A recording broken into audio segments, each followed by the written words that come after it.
வணக்கம் நிக்கிதா. முக்கியமாக RS Puram PCV layout பகுதியில் உள்ள கோவையின் பிரபல உணவுமான கோவை பிரியாணி ஹோட்டல் அமைந்துள்ளது. அங்கு மதியம் மற்றும் இரவு நேரங்களில் ஏராளமான வாடிக்கையாளர்கள் வந்து உணவருந்தி செல்கின்றனர். இந்த நிலையில் ஈரோடு மாவட்டம் பவானியை சேர்ந்த தொழிலதிபர் ஒருவர் தனது நண்பர்களுடன் வந்து இன்று பிற்பகல் அங்கு பிரியாணி உட்கொண்டிருந்தார். அப்பொழுது பிரியாணிக்கான குழம்பு வாங்கிய போது அந்த குழம்பில் இறந்த நிலையில் பல்லி ஒன்று கிடந்தது கண்டு அவர் அதிர்ச்சி அடைந்துள்ளார்.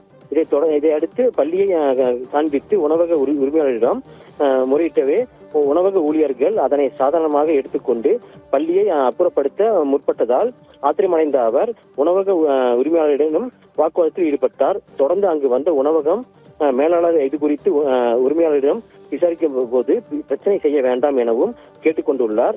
இருப்பினும் அங்கு உணவருந்தி கொண்டிருந்த மற்ற வாடிக்கையாளர்களிடமும் பள்ளி கிடந்தது குறித்து தகவலை கூறவே அனைவரும் உணவருந்தியதை விட்டுவிட்டு பாதியில் எழுந்து அங்கே வாந்தி எடுக்க துவங்கியதால் பெரும் பரபரப்பு ஏற்பட்டது. பின்னர் அங்கிருந்தவர்கள் ஒவ்வொருவராக தாங்கள் வந்த வாகனத்திலேயே உடனடியாக அருகில் இருந்த மருத்துவமனைகளுக்கும் அரசு மருத்துவமனைகளுக்கும் சென்று அனுமதி பெற்று சிகிச்சை பெற்று வருகின்றனர்.